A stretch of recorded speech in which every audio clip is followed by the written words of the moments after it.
Bon, alors pour commencer, nous allons décrypter le fichier. Il y a plusieurs onglets. Le premier, c'est les énoncés. Le second, MRH, c'est une annexe qui va servir pour plus tard. Histocampagne, c'est là où vous devez remplir toutes vos réponses. Ville, c'est aussi une annexe pour plus tard, et les régions également. Première question, faire le total budget en U13 des différentes lignes de l'historique. Donc, on va commencer à aller jeter un œil sur Histocampagne. On nous indique U13. Donc U13, c'est ces coordonnées-là. Et il va falloir remplir ici le total du budget de toutes les lignes qui sont en historique en dessous. Budget. De la colonne budget. Donc ici, ce qu'on va faire, au total, on pense tout de suite à une addition. C'est la fonction somme qu'il faut utiliser. Égale somme, on ouvre la parenthèse et on sélectionne l'ensemble de la colonne. Pour sélectionner l'ensemble de la colonne, un raccourci clavier efficace pour aller plus vite, c'est la touche majuscule CTRL enfoncé et touche du bas, enfin flèche du bas. Sur les Apple, je crois que ça va être majuscule et commande et la flèche du bas. Ça permet de sélectionner plus rapidement l'ensemble de la colonne. On valide avec la touche entrée. On a fait le total du budget. Question numéro 2. Faire le total réel en V13 des différentes lignes de l'historique. Donc, on va chercher à quoi correspond réel. On a ici les numéros de questions. Donc, question numéro 2, total réel. Il s'agit encore une fois, à l'identique, de faire le total de la colonne réelle. Donc, on va faire égal somme. On ouvre la parenthèse. On sélectionne l'ensemble de la colonne et on a fait le total du réel. Jusqu'ici, tout va bien. Question 3. Calculer le statut cadre ou dépassé du réalisé par rapport au budget en W13 sur toute la colonne. Alors là, l'énoncé donne beaucoup d'informations, on peut s'y perdre un petit peu. Ce qu'il faut comprendre, c'est qu'il faut... Alors quand on parle déjà du mot calculer, on n'entend pas forcément de faire une division, une addition, une soustraction. Ce qui est sous-entendu dans le terme calculer, c'est d'utiliser ici une fonction ou une formule. Donc on pourrait traduire déterminer un statut qui va être soit cadre, soit dépassé, ça c'est le statut qu'on souhaite appliquer, de la colonne réalisée. Du réalisé, c'est de la colonne réalisée par rapport au budget en W13 sur toute la colonne. Donc W13, c'est l'endroit où on doit mettre notre résultat. Et on souhaite comparer le budget, qui, je pense, est un budget prévisionnel, puisqu'on a un budget réalisé. Donc c'est le réel, ce qui a été dépensé réellement par rapport au budget prévisionnel. On souhaite comparer et si le budget réel a dépassé le budget prévisionnel, à ce moment-là, on va indiquer le statut dépassé. On va afficher le terme dépassé. Sinon, s'il est en dessous, si le budget prévisionnel, l'inverse, si le budget réel est en dessous du budget prévisionnel ou égal, dans ce cas-là, on va mettre cadré. Donc là, il s'agit de faire un test. On va vérifier si la condition est remplie. Et si la condition est effectivement supérieure ou inférieure, on va mettre cadré ou dépassé. La réponse de la formule à utiliser se trouve dans l'énoncé elle-même. On a dit si le budget est inférieur au réalisé, alors on est cadré. Le si, donc c'est la fonction si. On va se mettre ici dans statut en W13 et on va utiliser la fonction si. On ouvre la parenthèse. Premier paramètre, pour rappel, vous avez la légende avec les 3 paramètres à remplir. Le premier, c'est le test logique, donc on fait le test. Est-ce que le total réel est supérieur, donc symbole supérieur, au budget prévisionnel? Point virgule. Qu'est-ce qu'on doit faire? Qu'est-ce que la formule doit faire si le test est vérifié et valide? Si effectivement V13 est supérieur à U13, dans ce cas-là, on va demander à la formule d'afficher le mot dépassé. Point virgule. Là, on va indiquer ce qu'il faut afficher si le test n'est pas vérifié, c'est-à-dire si V13 n'est pas supérieur à U13, si le total réel n'est pas supérieur à U13, alors à ce moment-là, on va afficher cadre. On valide avec la touche entrée. Et là, effectivement, la formule a déterminé que le budget a été dépassé, puisqu'effectivement, le total réel est de 102 000 euros et le prévisionnel était de 100 420 euros. Et donc la formule, l'énoncé demandait d'appliquer aussi cette même fonction, cette même formule sur l'ensemble de la colonne statut.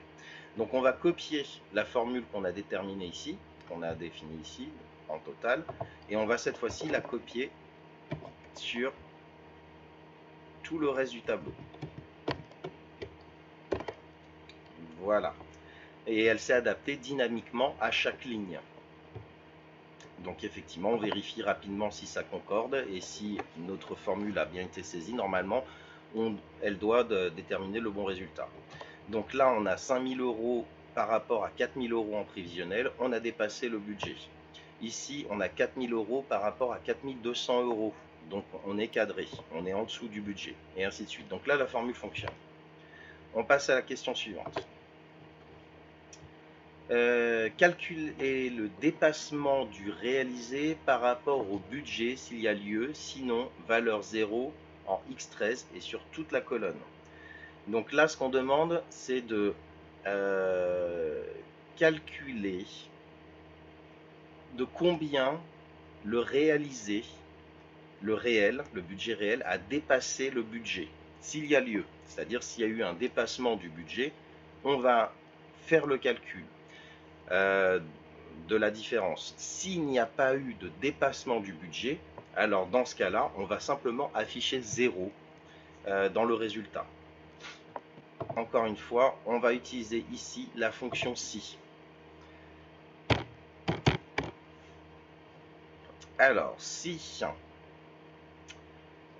comment savoir, dans un premier temps, comment savoir si il faut faire ce calcul de la différence?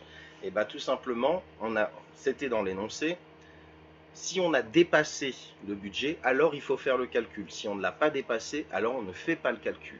Et le test à effectuer, dans un premier temps, c'est par rapport à la colonne précédente, à la question précédente, où on a déterminé si c'était dépassé ou pas. Donc on va tester si dans la colonne précédente, qui est en W13, cette cellule contient le mot dépassé. Si le mot dépassé apparaît dans cette colonne, alors on va faire le calcul. Donc si W13 est égal à dépassé, point virgule, on passe à l'action à réaliser si la valeur est vraie, enfin si le test est vrai. Donc si W13 affiche dépassé, dans ce cas-là, on va faire la différence pour connaître de combien on a dépassé le budget prévisionnel. On va donc faire total réel, qui est en V13, moins le budget prévisionnel, qui est en U13. Ça, c'est l'action à réaliser si la valeur est vraie. J'ai mis mon point virgule. On passe à l'action à réaliser si le test est faux. Donc si le W13 ne contient pas dépassé, bah, par définition, par élimination, il va forcément contenir cadre. S'il contient cadre, le calcul n'est pas effectué. L'énoncé disait qu'il fallait afficher 0 dans ce cas-là. Et ben on va tout simplement mettre 0. Et on valide avec la touche entrée. Et là, le dépassement est de 2000 euros et des brouettes. Même chose que précédemment, on va recopier cette formule sur l'ensemble de la colonne. Voilà. Et là, on vérifie si à chaque fois ça concorde. Ici, le budget est dépassé. Donc, on va faire le calcul de la différence. Et on a dépassé de 570 euros le budget prévisionnel. En dessous, on est cadre. Puisqu'à chaque fois le budget était inférieur, le budget réel était inférieur au prévisionnel. À ce moment-là, la formule a affiché 0. Alors, vous ne voyez pas 0, vous voyez un tiret à la place. Ça, c'est dû au fait qu'il y a eu une préconfiguration qui a été faite dans Excel, où on a demandé, alors on ne va pas rentrer dans les paramètres d'Excel, on ne va pas s'embrouiller avec ça, Simplement, le fichier a été préconfiguré pour vous à cet effet-là, pour afficher un tiret à la place du 0 et de simplifier la lecture. Donc là, cadre, effectivement, on a un tiret qui apparaît, dépassé, on a calculé le dépassement. La formule fonctionne, on peut passer à la question suivante. Calculer le mois de démarrage dans la colonne démarrant en Y18 sur la base de la date de démarrage. Alors encore une fois, calculer le mois, ça ne veut pas forcément dire d'effectuer une opération de calcul, addition, soustraction ou autre, mais là ce qui est demandé c'est utiliser la fonction. Chaque fois que vous voyez le mot calculer, pensez à utiliser une formule, utiliser une fonction. Donc là ce qui est demandé c'est afficher le mois de démarrage dans la colonne démarrant en Y18, donc c'est la colonne qui suivait celle qu'on était en train d'éditer, sur la base de la date de démarrage. Alors on va aller chercher les éléments qui sont indiqués dans l'énoncé pour s'y retrouver. On va en histocompagne et déjà il dit sur la base de la date de démarrage. Donc date de démarrage, où est-ce qu'on l'a? On observe le tableau, on cherche un petit peu partout. Logiquement, les dates, puisqu'il s'agit d'un historique, doivent se trouver normalement au début du tableau et ligne par ligne, on va voir les différentes dates. Ici, on trouve effectivement date de démarrage. Et question 5, il est demandé d'afficher ici, dans cette colonne-là, le mois de démarrage. Donc en fait, d'afficher le mois de démarrage en numéro, en d'autres termes, ce qu'on cherche à faire, c'est extraire dans la date de démarrage qui est indiquée ici, uniquement le mois. On souhaite afficher uniquement le mois, parce que ça va nous servir plus tard de connaître exclusivement le mois. On va dans mois de démarrage, et il y a une fonction pour ça qui existe. Donc dans le document Excel l'essentiel, dans le support de cours Excel l'essentiel que je vous ai remis le premier jour, vous avez un onglet qui est dédié aux dates, avec toutes les fonctions relatives aux dates. Comme on en a déjà discuté par le passé, il est très difficile en Excel de retenir les plus de 300 fonctions qui existent au sein d'Excel. Personne ne peut mémoriser l'ensemble de ces fonctions-là. 300, il y en a plus de 300, c'est énorme. Ce qu'il faut faire quand on a un doute, quand on ne sait plus la fonction qu'il faut utiliser, et ben on va chercher dans l'assistant de formule. Rappelez-vous, on va dans l'onglet formule, et là on a la possibilité de cliquer sur insérer une fonction, ou alors via les raccourcis qui sont ici, ça revient au même, on a la fonction date et heure. Toutes les fonctions qui sont relatives aux dates et aux heures, on va les retrouver dans ce bouton-là. Et là, on va chercher peut-être une fonction qui pourrait nous aider. Si vous survolez une fonction et que vous laissez votre curseur pendant quelques secondes, vous allez avoir une légende qui va apparaître et qui va vous indiquer à quoi sert cette fonction-là. Donc, on a année, renvoie l'année en entier entre 1900 et 1999 par rapport à une date entière. C'est pas ça. Aujourd'hui, renvoie la date du jour au format de date. C'est pas ça non plus. Date renvoie un numéro qui représente la date dans le code de la date, de l'heure et de Microsoft Excel, etc. Donc on continue, on cherche, jour, minute, jour, semaine, on trouve mois. Là, il dit donne le mois, un nombre de 1 janvier à 12 en décembre, toujours par rapport à une date entière. A priori, c'est cette fonction-là dont on va avoir besoin. Je clique dessus. Excel vient de m'insérer ma fonction mois. Il me demande maintenant numéro de série. En fait, numéro de série, il fait référence à la date qui est concernée, sur laquelle on veut extraire le mois. Pourquoi il indique numéro de série? On en avait parlé par le passé. Si vous vous en rappelez, les dates, c'est un format très particulier dans Excel. En réalité, quand vous voyez une date comme vous la voyez apparaître ici, dans date de démarrage, ce qui est contenu à l'intérieur de la cellule n'est pas une date sous le forme de 16/11/2019. En réalité, se cache derrière un numéro de série que vous pouvez faire apparaître en changeant le format de la cellule, par exemple en standard ou en nombre. Et là, vous verrez le numéro de série apparaître. C'est quoi un numéro de série? On revient sur ce qui a déjà été dit. Le numéro de série, c'est en fait tout simplement le comptage des jours depuis l'année du 1er janvier 1900 jusqu'à aujourd'hui. Donc en fait, Excel fonctionne comme ça. Le numéro de série, c'est ni plus ni moins que le comptage du nombre de jours depuis l'année de 1900. C'est de cette manière qu'Excel va pouvoir par la suite faire des calculs de dates, soustraire ou additionner des jours. Donc pour revenir au numéro de série, Ici est demandé simplement d'indiquer la date, la cellule qui contient la date où on doit extraire le mois. Donc je me positionne dans ce champ-là et dans mon tableau, je vais aller cliquer sur la date que je souhaite analyser, donc qui se trouve en C18. Je valide et là on voit que le chiffre 11 est apparu, qui correspond effectivement au mois 11 de la date. Le mois a été extrait pour ne faire apparaître exclusivement le mois. L'intérêt de ceci, c'est que plus tard, si on souhaite faire des analyses sur des mois dans d'autres formules, ça sera beaucoup plus facile. On a fait notre formule, on va la tirer. Alors on a deux moyens de la tirer, hein. Je reviens sur les basiques. Soit on clique sur la petite coche en bas à droite et on tire la formule de cette manière-là. Soit on peut aussi, de la même manière, au même endroit, on positionne le curseur au même endroit, on double-clique et ça va tirer automatiquement la formule jusqu'à la fin du tableau. Et là on voit qu'effectivement à chaque fois, nous avons nos dates qui correspondent, les mois et les dates qui correspondent. Question suivante. Créer un texte identifiant le chef de projet dans la colonne démarrant en Z18 en assemblant par concaténation prénom, nom, direction et service. Donc ce qui est demandé ici, c'est de créer une clé unique dans une seule cellule. Je reviens sur Histocampagne.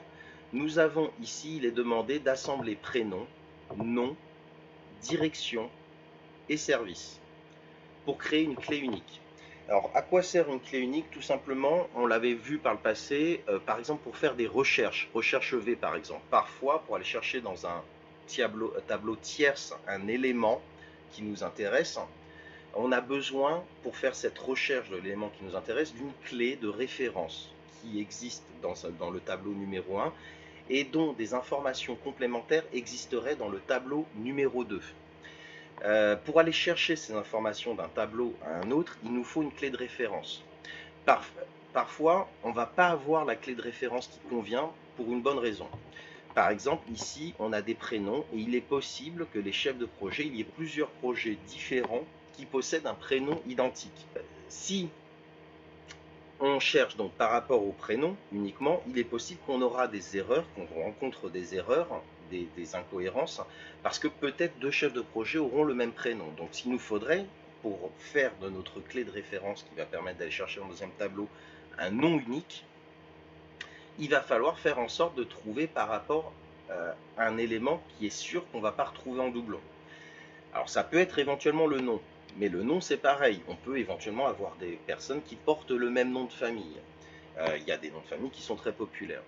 Donc pour être sûr de créer une clé unique, on peut déjà commencer par faire une recherche avec le prénom assemblé au nom. Et là on a déjà plus de chances de ne pas faire de doublons, de tomber sur des noms-prénoms doublons. Mais ça peut ne pas être encore suffisant. Donc, par sécurité, on va assembler à cette clé de référence la direction et le service. Maintenant, Recherche V ne sait pas faire une recherche avec une clé de référence qui serait éclatée sur plusieurs cellules. Il faut absolument que sa clé de référence soit contenue dans une seule et même cellule. C'est à ça que sert la concaténation. La concaténation veut dire assembler plusieurs cellules en une seule. Assembler plusieurs éléments en un seul. Il existe pour ça plusieurs fonctions qui permettent de réaliser ce que l'on souhaite faire. Donc déjà il faut connaître un peu le vocabulaire Excel, hein. Concaténer ça veut dire, comme je le disais, assembler, et concaténer on le fait sur du texte. Donc deux choses l'une, soit vous reportez au document Excel l'essentiel et vous rendez dans l'onglet texte. Dans l'onglet texte vous allez avoir toutes les fonctions relatives au texte, du moins les fonctions les plus importantes. Si vous n'avez pas réussi à mémoriser les différentes fonctions de cet onglet et que vous ne les avez pas retenues, encore une fois, vous allez dans l'assistant de formule ici qui va vous aider à retrouver la bonne fonction. Si on clique sur texte et qu'on cherche, vous allez peut-être trouver là-dedans quelque chose qui va correspondre. Tiens, je remarque que dans la liste, on a un mot qui s'appelle concat, une formule qui s'appelle concat. Et là, qu'est-ce qu'on lit? Assemble une liste ou une plage de chaînes de caractères. C'est exactement ce qu'on veut faire. Donc il y a concat, mais on va voir qu'il en existe d'autres. Je fais défiler, je cherche, et là je vois joindre texte. Joindre texte assemble une liste ou une plage de chaînes de caractères à l'aide d'un délimiteur. Donc en fait, on a ici deux fonctions qui font à peu près la même chose. La différence entre les deux, c'est que l'une va permettre d'ajouter ce qu'on appelle un délimiteur dans le jargon Excel ou dans le jargon informatique, ou on pourrait appeler dans un langage plus courant un séparateur. C'est-à-dire que si on va assembler tous nos mots, tous nos cellules les unes derrière les autres, il va les assembler telles quelles. On va avoir une longue chaîne de caractères sans espace. On va faire le test dans quelques instants et vous allez comprendre. Et parfois, pour rendre la chose plus lisible, eh ben, on peut insérer des séparateurs. Alors ça, c'est esthétique, les séparateurs. C'est pas demandé dans l'énoncé. Donc on peut éventuellement s'en passer, mais je vais vous montrer les deux solutions pour que vous compreniez bien. Alors on a ces deux fonctions là, on va les exploiter, mais je vous en montrer une autre derrière qui à mon sens est plus simple parce qu'il y a moins de choses à retenir. On va commencer par concat tout simplement. Alors d'abord je me positionne sur la cellule où je souhaite concaténer, c'est celle-ci, chef de projet où on souhaite créer une clé unique. On va dans texte et on va cliquer sur concat. Il m'insère la formule et il me demande de renseigner quel est le premier texte à insérer. Je me déplace sur mon tableau et ici, je vais cliquer d'abord sur le prénom, le premier prénom que je souhaite assembler. Puis ensuite, dans texte 2, je me positionne dans la cellule du bas et je vais cliquer sur le nom. Puis dans le texte 3 à assembler, on nous demandait d'assembler la direction. Et dans le texte 4, on va assembler le service. C'est fait, je valide, et voilà ma clé de référence unique, qui me permettra d'identifier ce chef de projet sans aucune erreur possible ou doublon possible avec un autre chef de projet qui aurait le même nom, prénom. Donc ça c'est la première formule qui est plutôt simple à utiliser. On va voir la deuxième fonction qui a été évoquée. Texte, joindre texte.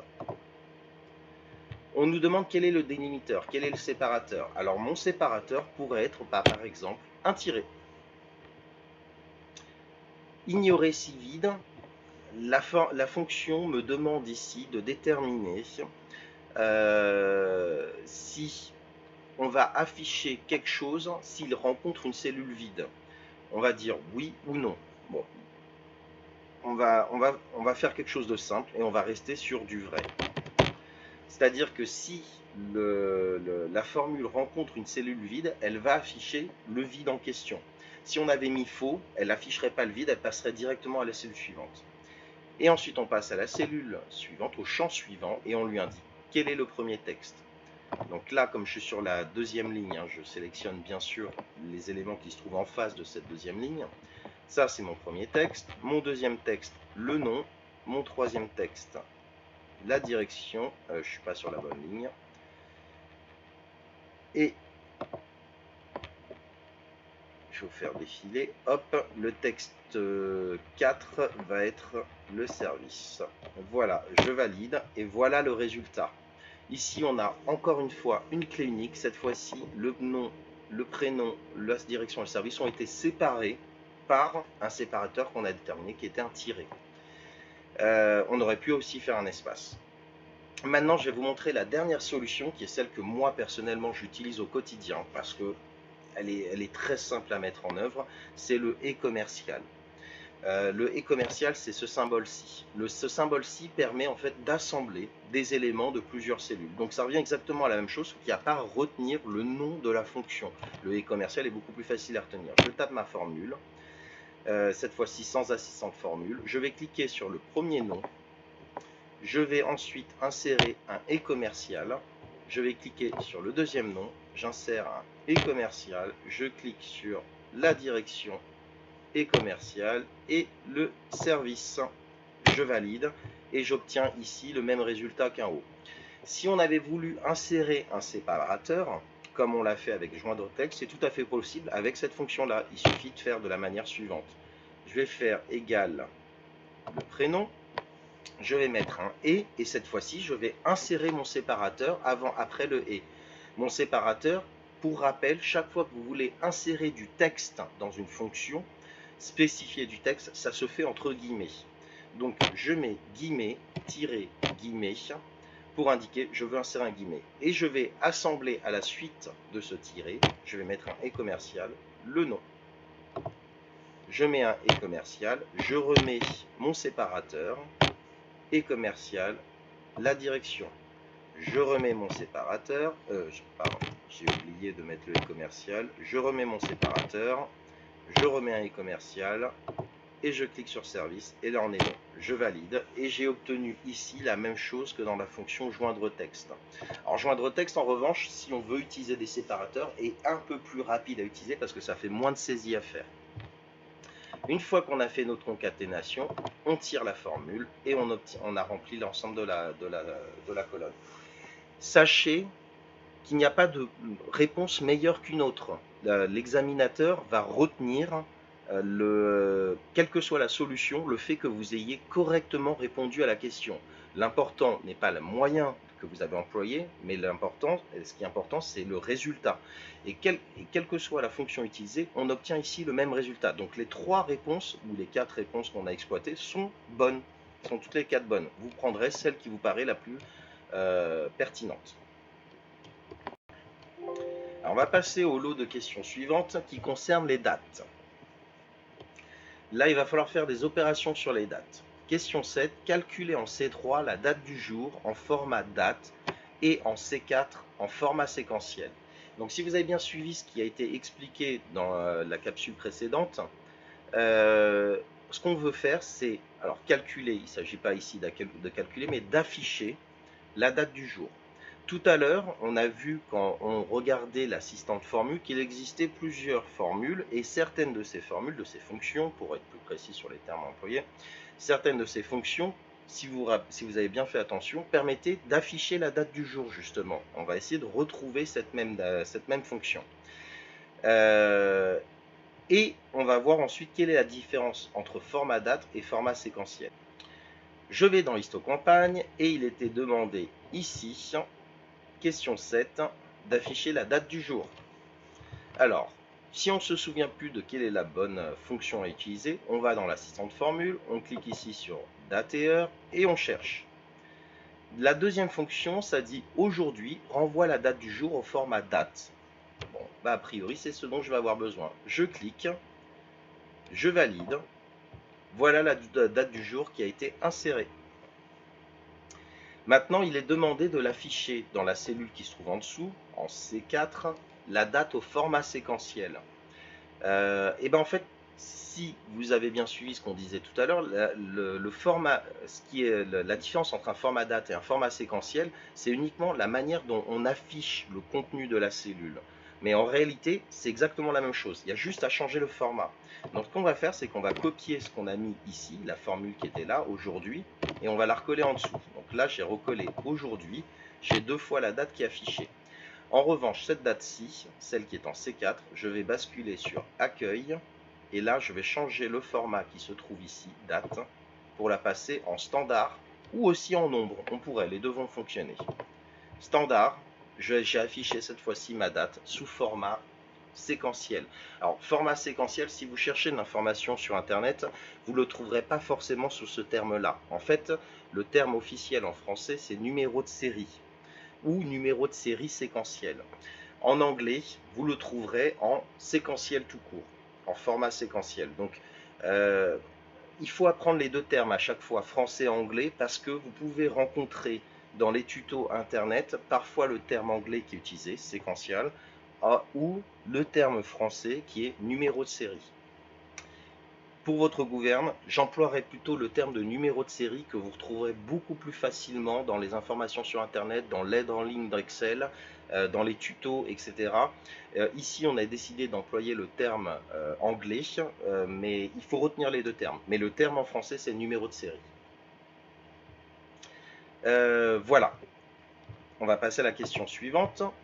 Retirer en B3 un an de la date du jour en format date et en B4 en format séquentiel. Donc là, c'est demander la même chose. En B3, pardon, on va afficher au format date et en B4, on va afficher au format séquentiel. Donc là, on l'a déjà vu, rien de compliqué. En revanche, on demande de retirer de la date du jour un an. Tout à l'heure, je vous disais que les calculs de date se réalisaient en fonction des jours. On calcule via les jours. Un an, c'est 365 jours. Donc pour retirer et connaître la date, la même date du jour, un an auparavant, eh ben on va demander à Excel d'afficher la date du jour auquel on va soustraire 365 jours pour obtenir la date du jour moins un an. Donc, je retourne dans Histocampagne et ici, je vais faire aujourd'hui. Alors, petite astuce pour saisir plus rapidement nos formules. Quand vous avez commencé à saisir les premières lettres d'une formule, vous avez vu qu'Excel en dessous vous propose différents choix de formules. Ici, il nous en propose qu'un seul parce qu'il n'y en a qu'un qui correspond. Vous pouvez double-cliquer sur la formule qui vous propose ou utiliser la touche tabulation. La touche tabulation, c'est la touche qui se trouve au-dessus de la touche verrouille majuscule, c'est-à-dire la flèche qui va vers la gauche et la flèche qui va vers la droite. Quand vous appuyez dessus, automatiquement ça sélectionne l'option qui a été proposée en dessous par Excel en surbrillance. Donc là, aujourd'hui, j'ai inséré ma formule, je ferme la parenthèse, c'est important. Et après aujourd'hui, je vais faire un calcul sur cette date, je vais faire moins 365. Je valide. Et comme vous pouvez le constater, j'ai la date du jour moins un an qui s'affiche, 17/1/2022. Je vais faire pareil en dessous. Tac, je copie, je colle parce que c'est identique. Et par contre, je vais ici changer le format pour l'afficher en format de numéro de série. Voilà. Dans la colonne suivante, donc ici en question 8, on demande ici d'ajouter un an. Donc là, c'est la même chose que précédemment, sauf qu'on va ajouter un an. Je vais reprendre ma date du jour ici, je vais la coller, je vais éditer ma cellule et je vais faire moins 365. Non, plus 365, pardon, excusez-moi, je vais trop vite. Et là, on a ajouté un an, on est en 2024.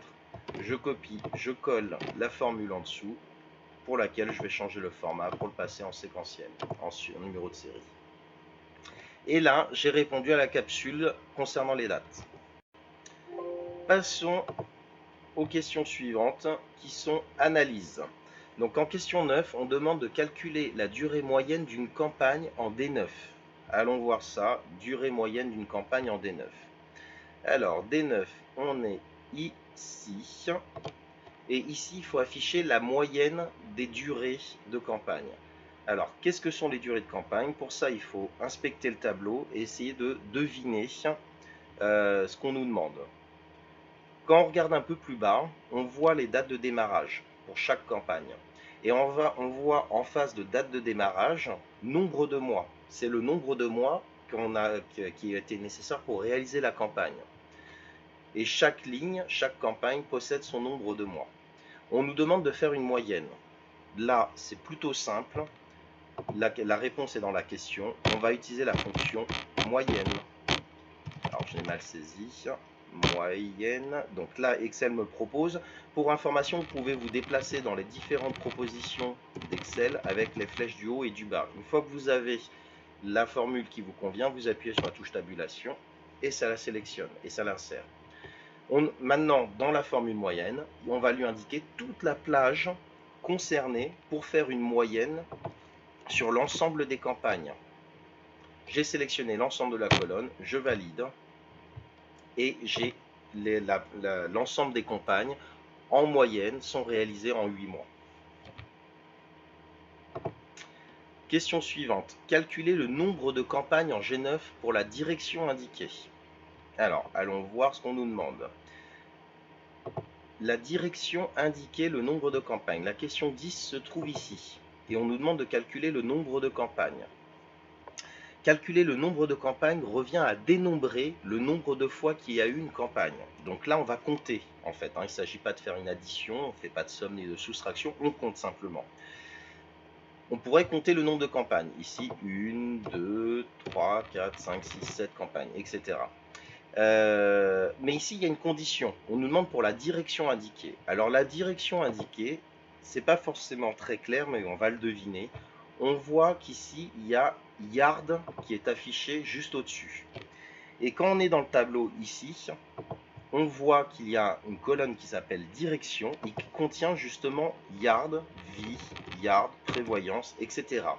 On peut supposer effectivement que la direction indiquée, même si ce n'est pas précisé, c'est celle-ci. direction cible. Je vais rajouter ceci. Donc ça, c'est effectivement la direction qu'on vise. Pour pouvoir compter le nombre de fois qu'une campagne qui concerne Yard apparaît, on va tout simplement faire une fonction qui va opérer sur cette colonne-là, une analyse, et qui va compter le nombre de fois que la mention Yard apparaît, tout simplement. Donc, la bonne formule à utiliser pour ça, c'est une fonction qui permet de compter, une fonction en NB. Il existe plusieurs fonctions en NB, comme NBVal, NBVid et NB.si. En fait, dès qu'on vous demande d'isoler un paramètre, de faire un comptage, une addition, une moyenne ou une somme en fonction d'un critère, en fonction de ce qu'on pourrait appeler un élément de filtre, pour extraire le compte de seulement cet élément, ça sera toujours si. Dès qu'on parle d'une condition, dès qu'on parle d'un critère, c'est si. Donc en fait, la bonne fonction, c'est nb.si. Encore une fois, on ne peut pas retenir forcément toutes les fonctions qui existent dans Excel. Donc si on a un doute, on retourne dans l'onglet Formules et on va aller chercher l'élément qui va nous intéresser en essayant de retrouver la bonne famille et de voir s'il y en a une qui correspond. Là, il y a deux familles qui pourraient éventuellement correspondre, c'est maths et trigonométrie, puisqu'en fait on cherche à faire des calculs, ou alors logique. Pourquoi logique? Parce qu'en fait logique concerne tout ce qui concerne des tests. Quand on fait un test, pour savoir si une condition est vraie ou fausse, et ben c'est ce qu'on appelle une condition logique. Ça, c'est un terme informatique. Logique signifie qu'il n'y a que deux réponses possibles. C'est soit oui, soit non. Il n'y a pas de dégradé de nuance, comme sur un sondage où on aurait un peu, beaucoup, passionnément, à la folie. Ça, c'est pas logique. Ça, c'est une graduation. Une nuance, plutôt, pardon. Donc, je vais commencer par regarder dans logique, parce que effectivement, je cherche à faire un test. Est-ce que la colonne contient yard, oui ou non? Et si elle contient yard, eh ben on va compter le nombre de fois qu'il y a yard. Donc, je regarde d'abord dans logique pour voir s'il y a quelque chose qui pourrait répondre à ma question. Let, lambda, vrai, si conditions. Vérifie si plusieurs conditions sont remplies et renvoie une valeur correspondante à la première condition vraie. Donc là, a priori, c'est pas ça, parce que moi, je veux faire un comptage. Si tout court va seulement réaliser, va seulement me renvoyer une valeur si, enfin, va réaliser une opération si la condition est remplie comme vraie. Cette fonction-là pourrait éventuellement fonctionner, mais en fait, je le sais déjà, il y a plus simple. Je continue à chercher, je trouve rien qui corresponde à ce que je veux. Donc, je vais aller chercher ailleurs. On va aller dans maths et trigonométrie. Je fais défiler, je regarde les différentes fonctions qui existent. Alors, je l'ai peut-être loupé. Et bah, cette fonction n'est ni dans l'une ni dans l'autre. Elle va probablement être dans statistique. Ah, oui.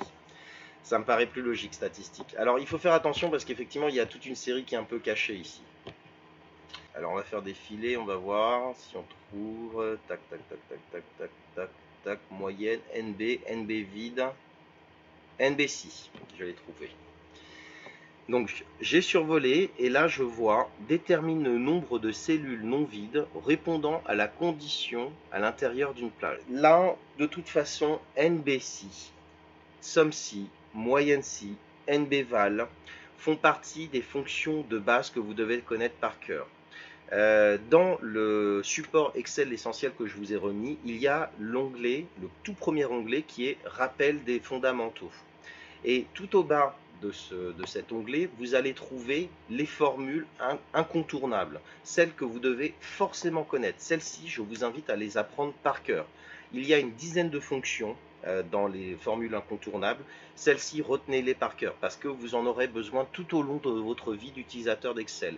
Et elles seront probablement toutes, sans exception, utilisées au moment de votre partiel. Elles seront toutes attendues au moment de votre partiel. Donc, je répète, onglet les fondamentaux, c'est le premier onglet. Vous allez au bas de l'onglet et là vous allez retrouver les 10 fonctions les plus indispensables d'Excel qu'il vous faudra impérativement retenir. Alors, NBC. Alors, est-ce que d'abord je suis dans la bonne colonne? Oui, je suis dans la bonne cellule. Il me demande quelle est la plage qu'il doit analyser. Pour rappel, on cherchait à vérifier dans la colonne direction le nombre de fois que le mot yard apparaît. Donc la plage concernée, c'est la plage direction. Je vais là, surligner. Et là, j'indique donc je veux analyser de la plage allant de F18 à F52. Dans critères, je vais indiquer quel est le critère qui m'intéresse. Le critère qui m'intéresse, il y a deux possibilités de faire. Soit je le tape en toutes lettres, yard, et là ça va fonctionner. Je fais OK. Et effectivement, ici, il m'a compté 21 fois yard. On peut essayer ensuite d'aller le compter à la main pour vérifier si c'est juste. Et on verra qu'effectivement, la formule est la bonne. Il y a encore une autre manière de faire qu'on a étudiée tout au long de nos séances, qui est ce qu'on appelle faire appel à une cellule de référence. Une cellule de référence. Dans ce cas-là, on va ici remplacer le yard qui a été inséré en toutes lettres par le numéro, les coordonnées, j'ai perdu, par les coordonnées de la cellule qui se trouve au-dessus, qui contient le mot yard, et ça reviendra à la même chose. L'avantage de faire de la manière suivante, c'est que si on change de direction cible, si on souhaite faire l'analyse pour une autre direction, dans la cellule qu'on a nommée direction cible, et ben on pourrait tout simplement par exemple taper vie, et là il va me compter vie. Prévoyance, et là il va me compter pour prévoyance. Cette manière de faire est beaucoup plus dynamique et beaucoup plus efficace. Dans votre vie d'utilisateur d'Excel, je vous recommande d'utiliser systématiquement les références relatives, d'utiliser des critères de référence par rapport à une cellule de référence. Mais pour le jour du partiel, si vous n'êtes pas à l'aise avec cette fonction-là, alors vous pouvez très bien utiliser ici le mot en toutes lettres, entre guillemets, yard. L'examinateur vous donnera tous les points, quelle que soit la méthode que vous avez employée, puisque, encore une fois, c'est le résultat qui compte. Alors, on va passer à l'ensemble de questions suivantes, qui est analyse et calcul statistique. Alors, analyse et calcul statistique, vous allez avoir besoin ici intégralement de l'ensemble des fonctions, des 10 fonctions les plus essentielles, celles dont on a évoqué précédemment, encore une fois, qui se trouvent dans votre support de cours Excel l'essentiel. Dans le premier onglet, vous allez retrouver tous les fondamentaux d'Excel et au bas de ces fondamentaux, les 10 fonctions les plus utilisées d'Excel. Donc on nous demande ici, calculer en X3 le nombre de dépassements correspondant aux critères indiqués. Alors, quand l'énoncé vous paraît un peu obscur, première chose à faire, c'est d'aller voir l'onglet en question, d'aller voir la zone énoncée, X3, et de voir ce qui nous est dit. On a des critères, l'énoncé nous dit de faire un calcul par rapport aux critères donnés dans cette cellule. En face, on voit effectivement des cellules qui contiennent quelque chose comme nombre de dépassements, le symbole inférieur-supérieur et un chiffre. Et bien là, il va falloir faire preuve d'un peu de déduction, puisque ce qui est testé dans votre parcelle Excel, ce n'est pas seulement votre maîtrise des formules, mais votre capacité aussi à décrypter un tableau et à l'interpréter. Si on regarde l'ensemble, on voit qu'effectivement, on a des critères qui nous sont donnés. Et on nous demande ici le nombre de dépassements qui serait supérieur à 250. Nombre de dépassements, là il faut faire appel à sa mémoire, on l'a vu dans les toutes premières questions, on avait plus bas dans notre tableau ici, effectivement des colonnes dépassements. Et ce qu'on voudrait ici, c'est nombre de dépassements supérieur à 250. En d'autres termes, on veut compter le nombre de fois qu'une cellule a dépassé le chiffre 250 ici. Alors pour compter le nombre de fois, c'est aussi une fonction qu'on a vue tout à l'heure. Dénombrer, compter le nombre de fois se fait avec la fonction NB et toutes les variantes de NB qui existent, comme NB.si, NB.si.ans, NB.vide, NBval.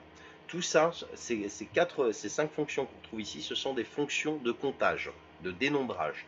Encore une fois, je reviens dessus, je le répète, dès que vous entendez condition, on sous-entend un si, systématiquement. Donc, par définition, c'est nb.si qu'il nous faut. Je clique sur nb.si. La formule a commencé à être insérée dans ma cellule. Il va falloir maintenant renseigner les différents critères. L'avantage avec l'assistant de formule, c'est que vous n'avez pas à vous soucier de mettre les éléments, de séparer les différents paramètres de la formule par un point-virgule. Les points-virgules vont être insérés à votre place. Pareil, quand vous voudrez insérer du texte dans une fonction, vous n'aurez pas à vous soucier de le mettre entre guillemets. Excel le fera pour vous si vous passez par l'assistant de formule. L'assistant de formule vous simplifie les choses dans la compréhension, dans l'exploitation des formules. Donc ici, j'ai plage. Quelle est la plage à analyser? Donc là, on avait dit que c'était la plage des dépassements qu'on voulait analyser. Première cellule, on sélectionne l'ensemble de la colonne. On a indiqué ici notre plage d'analyse. Quel est le critère qu'on souhaite retenir? Et bien on avait dit si c'est supérieur à 250. Donc pour ça, le symbole à utiliser, et les opérateurs, c'est pareil, vous devez les connaître par cœur, c'est le symbole supérieur. Alors là, je l'ai mis en inférieur, je vois là en supérieur. Si ce qui est contenu dans la cellule est supérieur au chiffre 250, donc on a le bec qui est réduit au niveau du 50, c'est-à-dire 250 est plus petit que le résultat, on va cliquer sur OK. Et là, il nous a compté 9 cellules qui contiennent un résultat supérieur à 250. Je vais double-cliquer dans la cellule pour analyser la manière dont c'est écrit. Pour rappel, vous avez la barre de formule aussi ici qui vous indique en permanence les formules qui ont été saisies à l'intérieur des cellules. Quand vous avez une cellule qui contient un résultat et que vous voulez voir la formule sans perdre le résultat de vue, vous cliquez, vous faites un simple clic sur la cellule, vous avez le résultat affiché ici et vous avez la formule qui est à l'intérieur ici. Donc là, on a notre plage, point virgule, entre guillemets, supérieur à 250.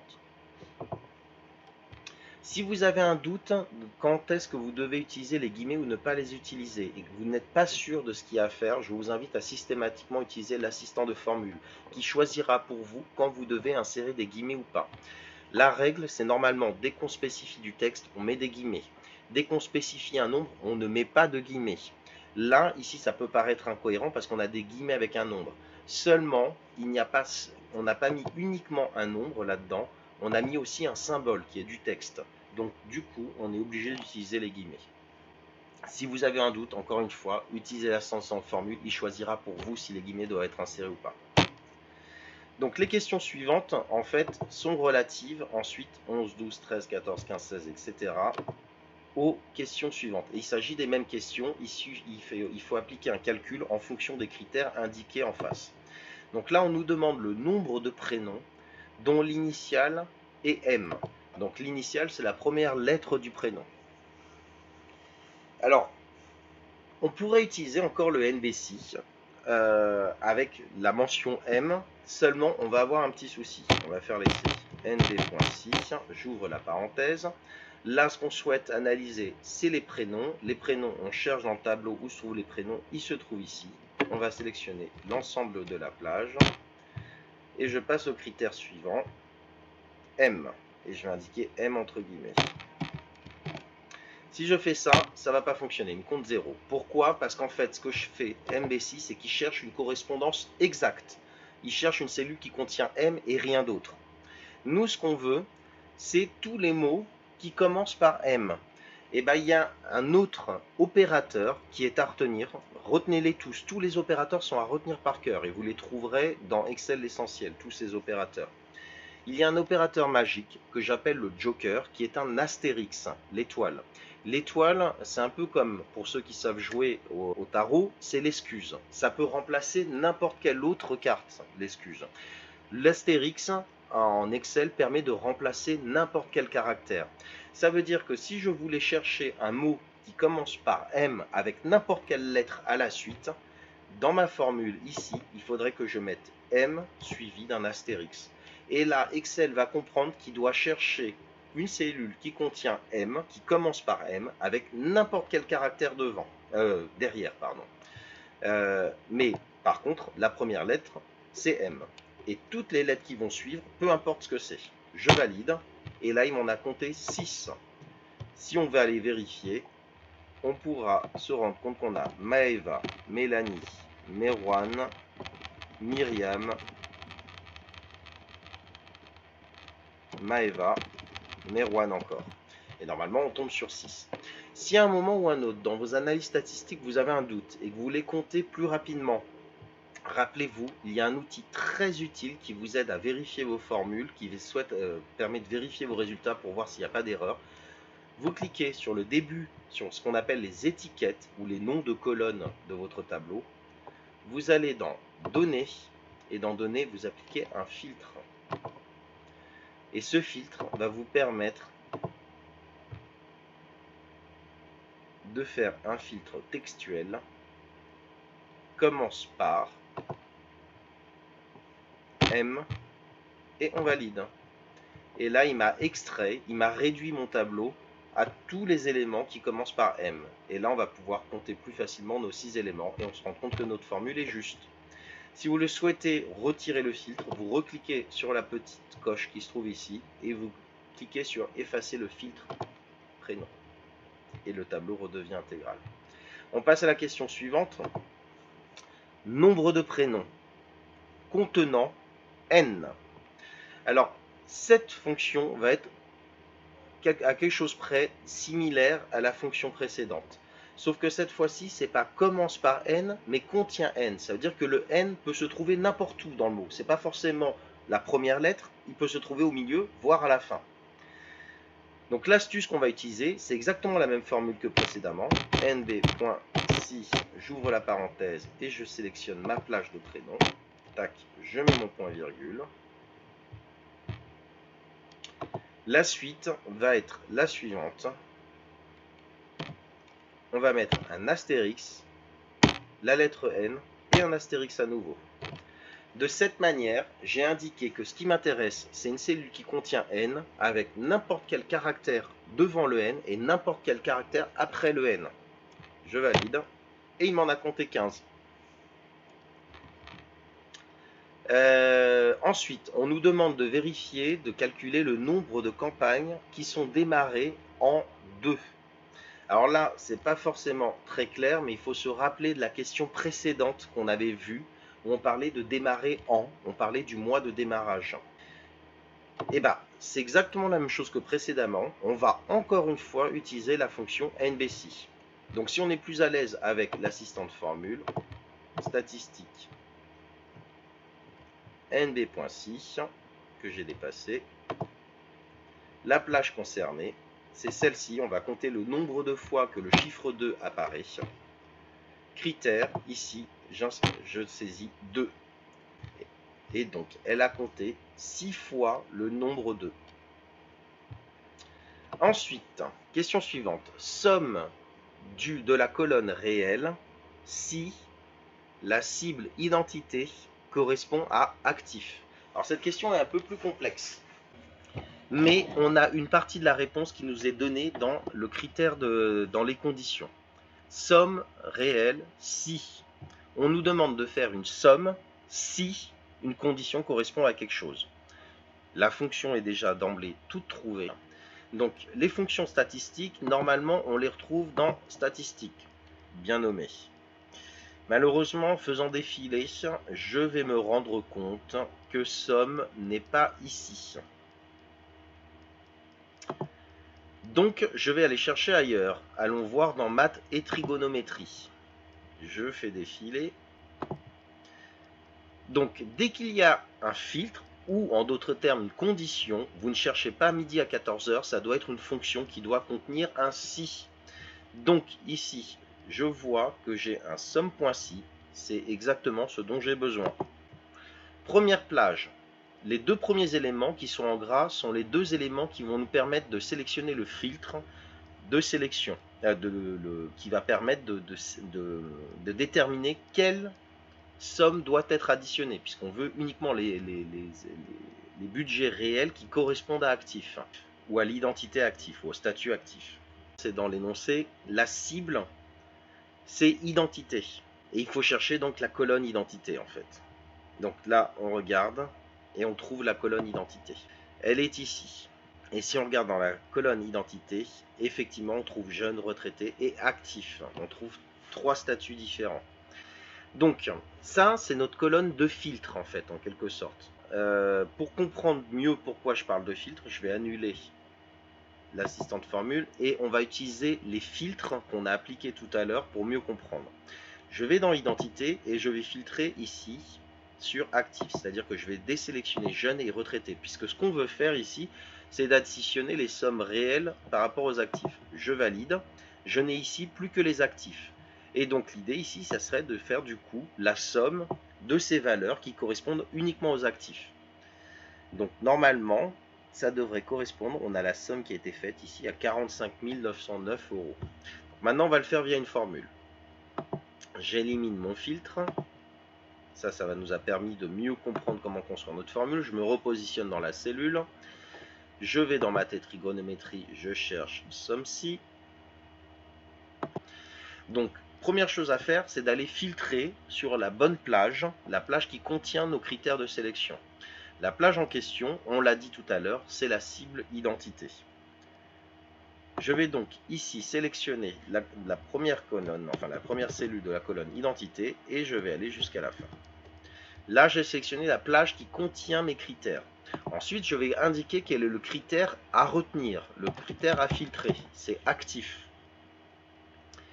Ensuite, il me demande quelle est la plage qui contient les sommes à additionner.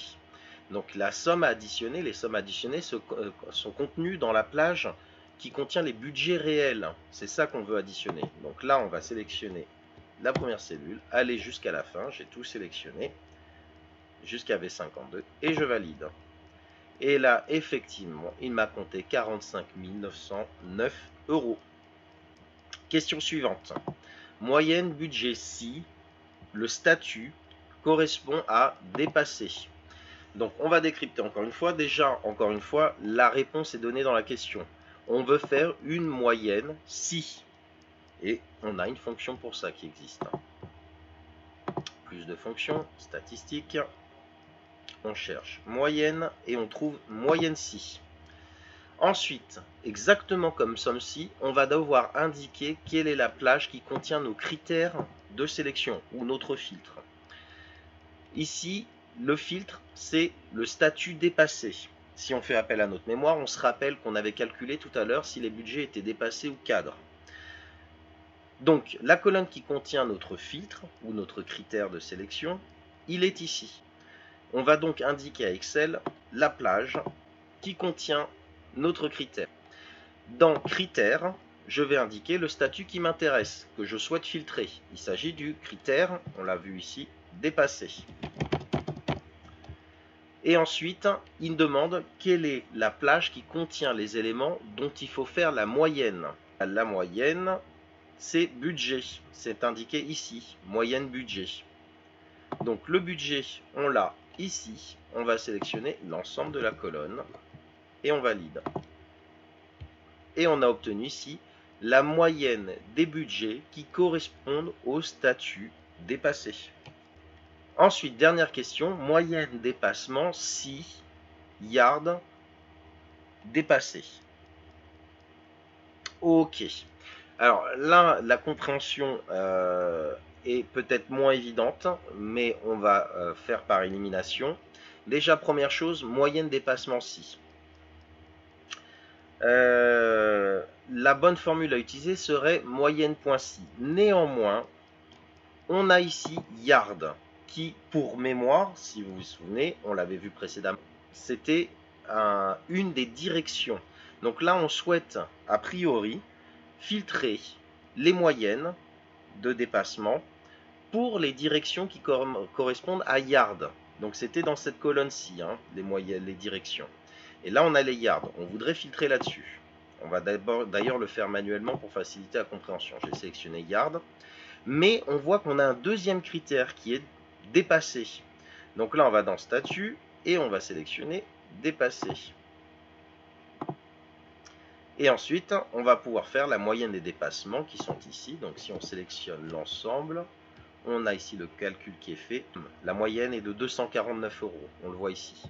Donc ça, je l'ai fait en manuel. Comment le faire avec une fonction? Si on utilise la fonction moyenne si tout court, elle ne va pas aller parce qu'en fait, ici, on a deux critères de sélection. Comme vous l'avez vu, on vient de faire deux filtres. Et la fonction moyenne.si ne permet de faire qu'un seul filtre à la fois. Il y a donc une autre fonction qui permet de faire la même chose, mais avec plusieurs critères. Je vais effacer ici mes filtres et on va aller voir quelle est cette fonction. Je me positionne sur la cellule où je veux insérer la formule. Je vais aller dans plus de fonctions statistiques.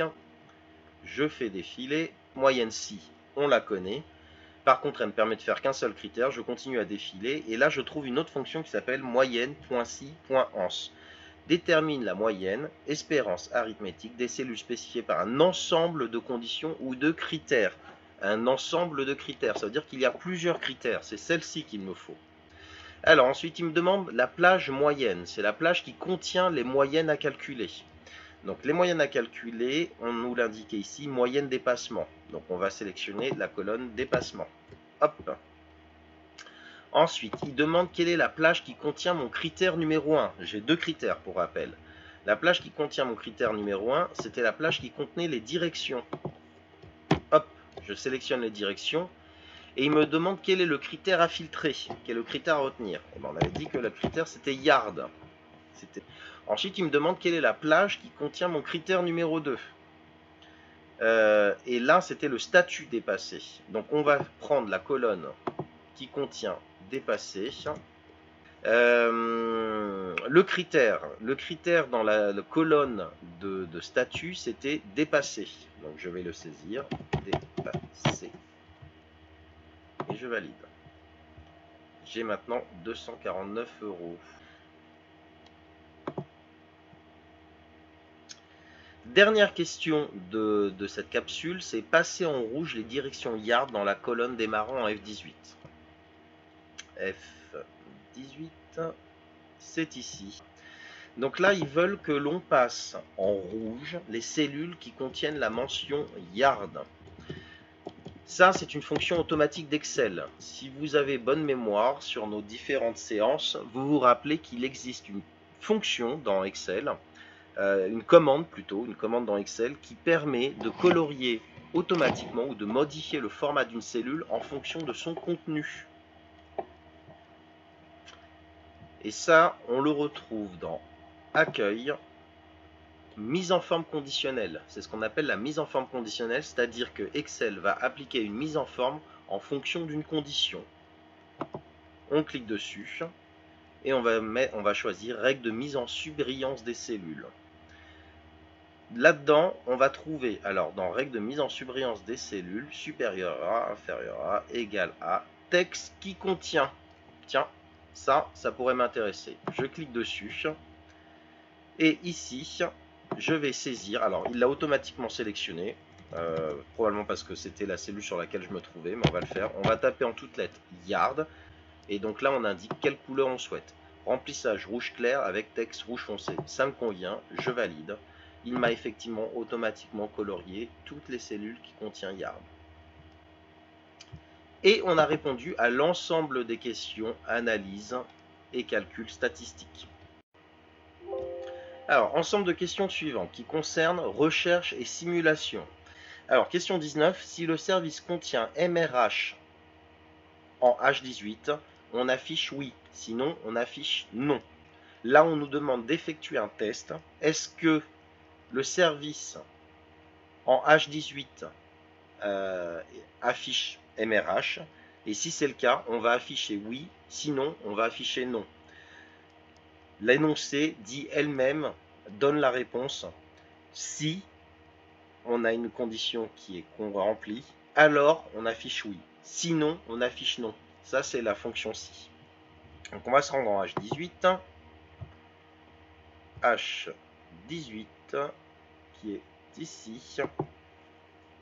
Et là, on nous demande de vérifier si le service contient MRH. Le service, on l'a juste en face, ici. Alors, le si, c'est une fonction logique.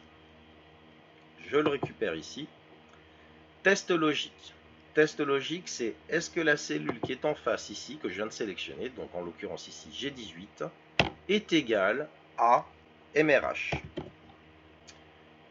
MRH, je regarde ici, je vois que MRH tout court n'existe pas. Par contre, j'ai plein de MRH2, MRH3, etc. Si vous avez suivi précédemment, tout de suite, vous allez avoir le réflexe d'utiliser l'astérix pour faire MRH astérix, le joker. Le problème du si, c'est qu'il fonctionne différemment des fonctions de statistiques.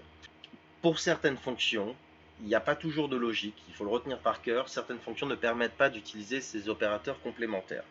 On peut malgré tout essayer, mais si vous vous rendez compte que ça ne fonctionne pas, alors il va falloir utiliser une autre fonction de texte, une fonction combinée qu'on va imbriquer dans le si. Vous allez voir.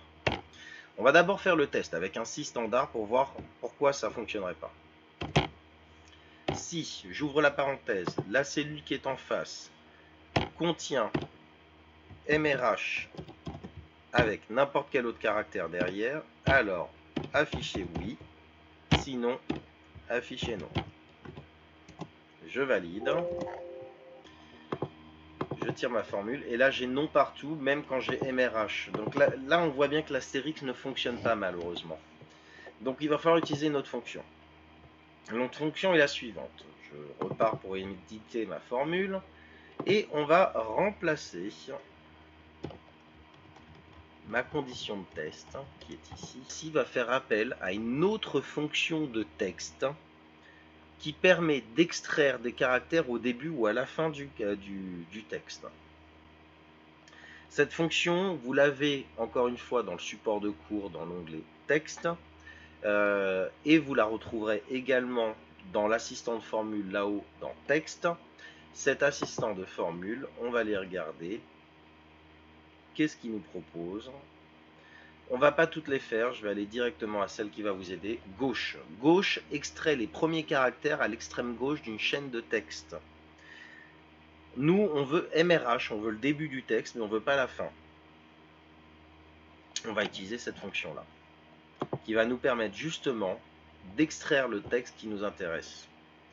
Donc le texte ici se trouve en G18. Et là, il nous demande n au quart, indique le nombre de caractères que la fonction gauche doit renvoyer. Nous, on veut retenir les 3 premiers caractères, parce qu'après on a des chiffres, MRH4, MRH5, MRH1. On veut faire une analyse uniquement sur le MRH. Dans ce cas-là, je vais taper 3, puisque ça contient 3 caractères. Et je valide. Alors, voilà. Alors, j'ai mis ma fonction, et là je vais dire si gauche, alors si G18, c'est comme ça qu'il faut le lire, hein, si G18 auquel j'ai extrait les 3 premiers caractères sont égaux à MRH, alors on va mettre oui, sinon on va mettre non. Je valide. Cette formule est une formule imbriquée. Elle est un peu plus compliquée à comprendre et pour ça vous devez vous entraîner à utiliser des formules imbriquées. Je vais mettre des espaces pour mieux lire et comprendre ce qui a été fait. Ici j'ai dit, j'ai utilisé une première fonction qui me permet d'extraire dans la cellule G18, donc celle qui se trouve en face dans service, les 3 premiers caractères. Cette fonction va me renvoyer uniquement les 3 premiers caractères de la cellule G18. Et je demande dans mon test ici de vérifier si ces 3 premiers caractères sont égaux à MRH. Si c'est le cas, alors on va mettre oui. Si ce n'est pas le cas, on va mettre non. J'ai validé ma formule, je vais maintenant la tirer sur le reste du tableau. Et là, on peut vérifier qu'effectivement maintenant ça fonctionne. J'ai MRH4, oui. MRH5, oui. MRH3, oui. Et tous les autres sont en non. Mais pour comprendre la logique de ce qui a été fait ici, on va le faire en 2 temps. Reprenons mon gauche. Je vais faire ici, je vais isoler le gauche. Exactement ce que j'ai fait précédemment. MRE. Donc je sélectionne la cellule en face et ici je vais dire d'extraire 3 caractères. Je valide. On voit que le résultat renvoyé est égal à MRH. Donc, en gros, ce qui est fait ici, c'est de demander ici, est-ce que les 3 premiers caractères qui ont été extraits sont bien égaux à MRH? Mettre oui, si c'est le cas, non, si c'est pas le cas. Question suivante. 20A. Alors ça, c'est une question qui va se découper en plusieurs parties. On crée un nouvel onglet MRH. On rentre dans cet onglet le tableau ci-dessus commençant en B16. Alors, hop, on a un tableau ci-dessus, il nous dit, qui doit être celui-ci. Et il nous demande de copier le tableau qui est là dans un onglet qui s'appelle MRH. Alors, nous, l'onglet existe déjà. On va le supprimer. Hop, pour tout faire comme si on partait de zéro. Créer un nouvel onglet, ça se fait avec un clic droit sur les onglets et on clique sur insérer. Là, on valide par défaut, c'est une feuille qu'on veut. Il nous a inséré la feuille. Donc on va sélectionner cet onglet, on va double-cliquer dessus pour pouvoir modifier le nom. Et on va l'appeler MRH. Ensuite, il est demandé de copier le tableau. On le récupère. On copie. Et on le colle quelque part. C'est fait. Question suivante. On nomme les plages nécessaires.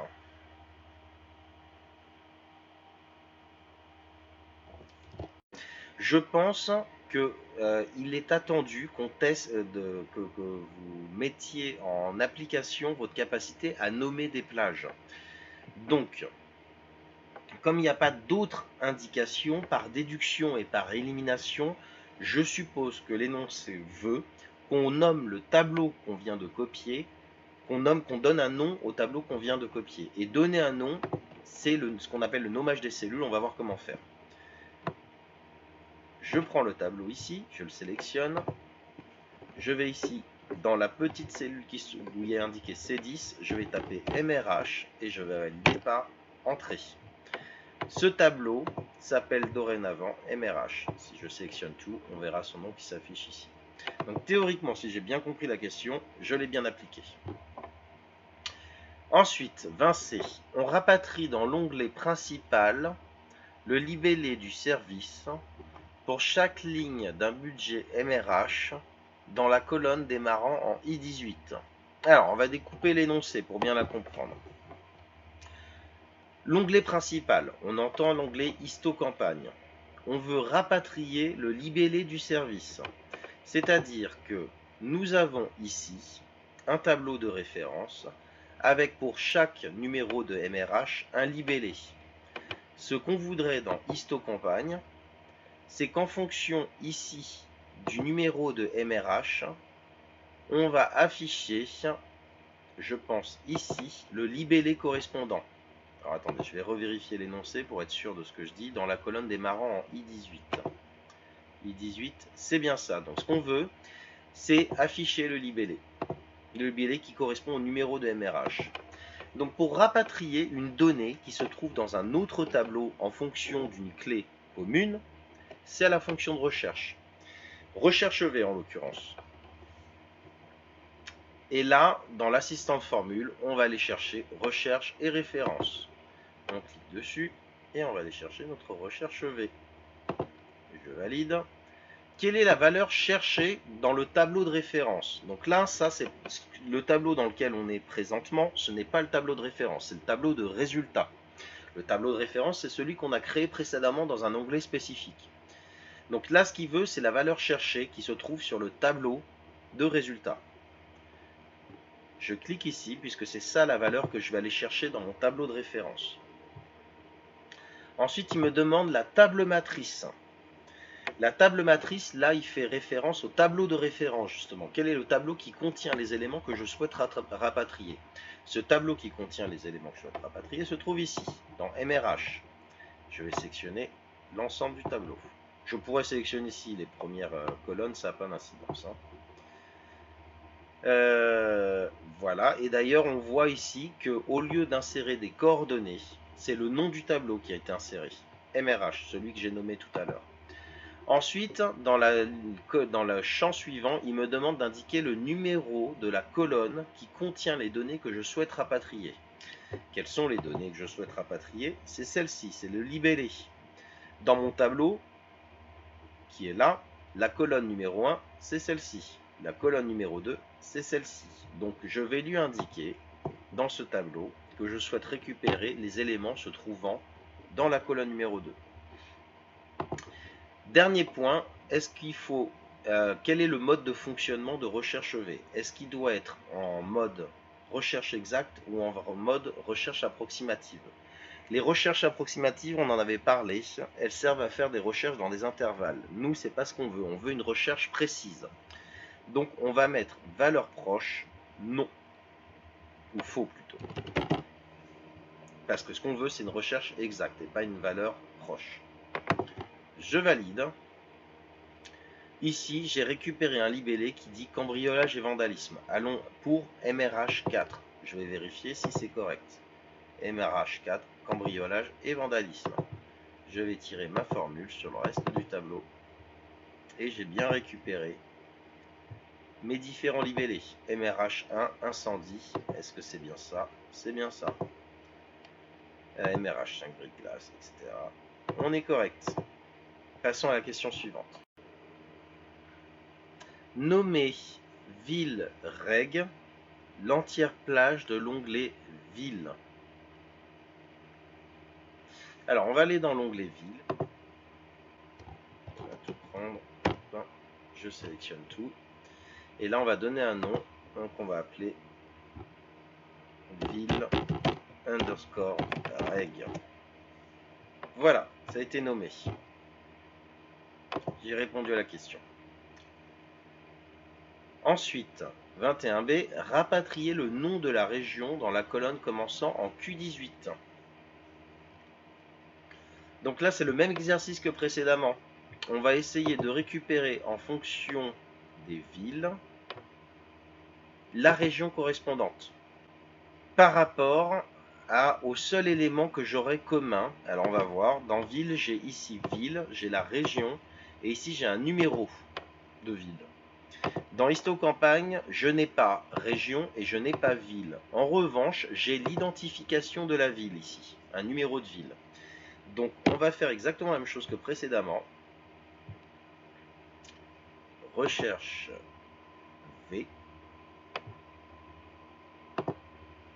Et je vais dire que la valeur recherchée, c'est ma clé de référence, elle se trouve ici, c'est l'idée de la ville, l'identification de la ville. La table matrice, c'est la table de référence. La table de référence, on l'avait nommée ville underscore reg. Ensuite, le numéro d'index de colonne. On va vérifier, je le sais ce qu'il est, mais on va quand même le vérifier. Voilà l'ensemble de notre tableau. Là, je veux récupérer la ville. Si je dis pas de bêtises. Non, là je suis dans la région. Donc je veux récupérer la région. La région se trouve dans la colonne 1, 2, 3. Je vais indiquer ici numéro d'index de colonne 3. Alors j'efface parce qu'il m'a mis des bugs. Et la valeur proche, on va mettre faux. Et je valide. Et là j'ai récupéré la Guadeloupe. On va faire pareil pour la ville à côté.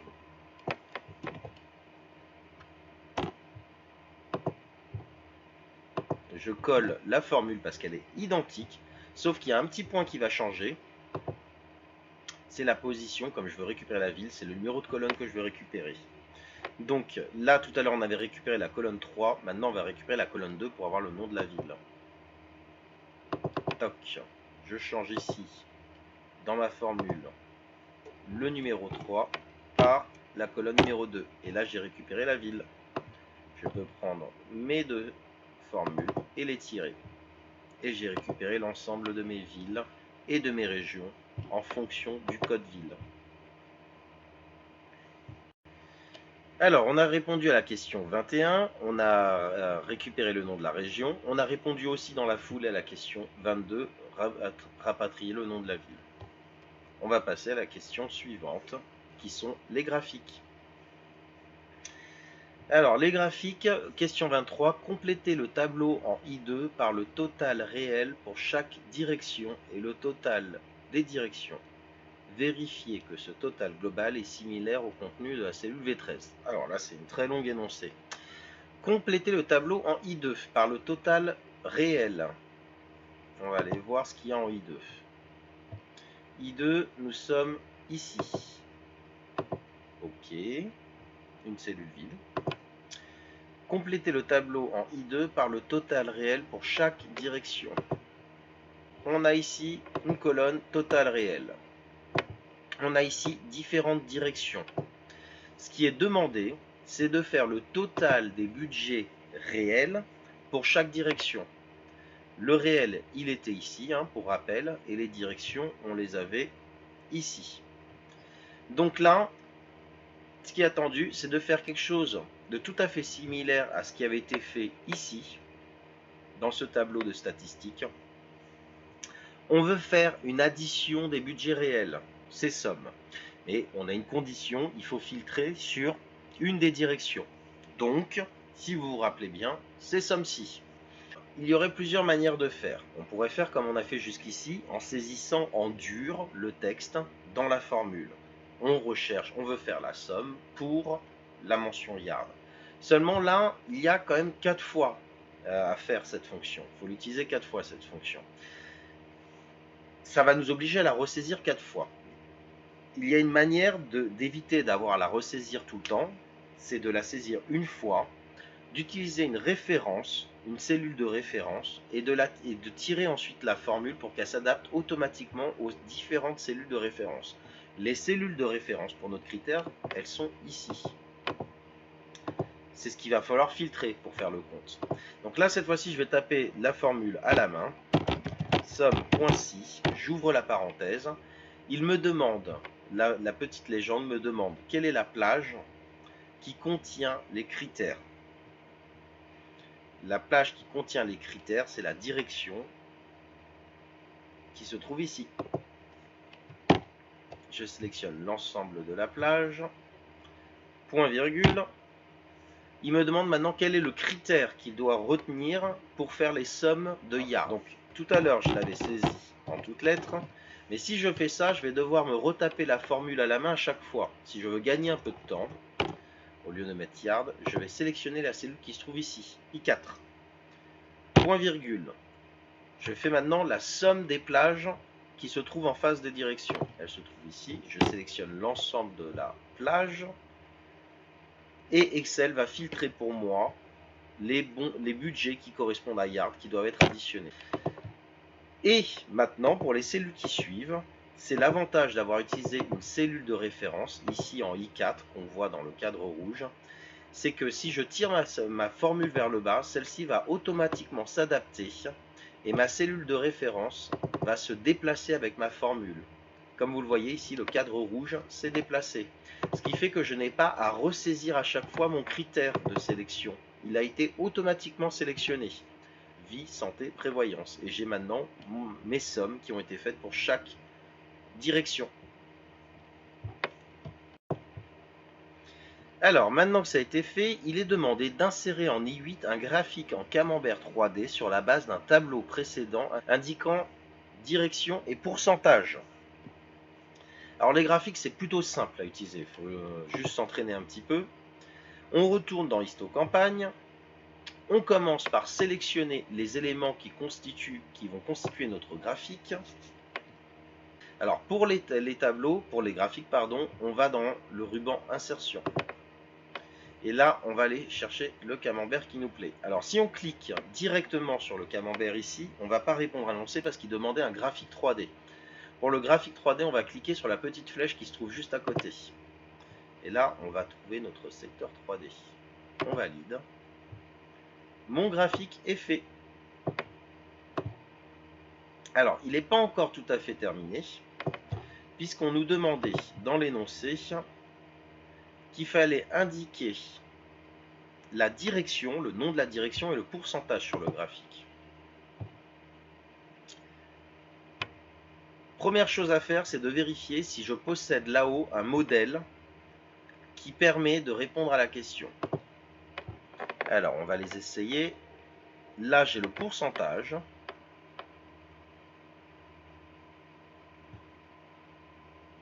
Là, j'ai le nom des directions. Là, j'ai le pourcentage. Mais j'ai pas le nom des directions. Là, j'ai le nom des directions, mais j'ai pas le pourcentage. Et bah, on va le personnaliser, ce tableau. On va en choisir un. Je vais prendre celui-ci, par exemple. Et je vais le modifier pour faire apparaître le nom des directions dessus. Pour ça, il faut cliquer sur la zone qu'on appelle des étiquettes. Ces petits carrés qui donnent les résultats. On va faire un clic droit. Et on va dire mettre en forme les étiquettes de données.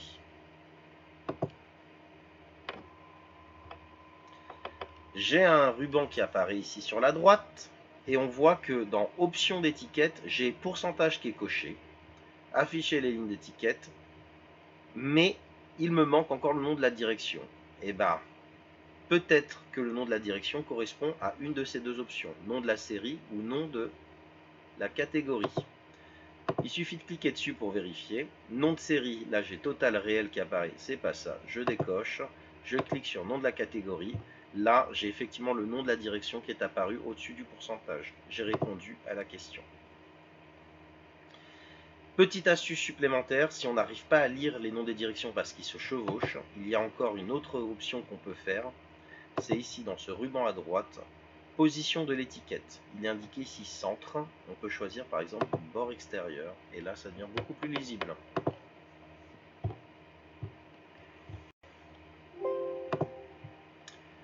Alors, analyser tableau. Et on va en finir avec cet exercice. Question 25. Dans l'onglet Région, calculez la somme des dépassements si A. Le statut en qui digite est dépassé. B. La région de l'historique campagne correspond au nom de la région de l'onglet Région. C. Le classement s'effectue automatiquement. On va se rendre dans l'onglet Région et on va voir comment calculer la somme des dépassements. On est dans l'onglet Région. On a d'ailleurs une formule qui a déjà été insérée. On a ici la somme des dépassements par région. Et donc la question demande, dans l'onglet Région, calculer la somme des dépassements si le statut en Q18 est dépassé. Alors, statut en Q18. Alors, on fait référence, comme ici, il n'y a rien du tout en Q18. C'est qu'on fait référence à histo-campagne, par déduction. Donc, on retourne dans histo-campagne, Q18, on est là.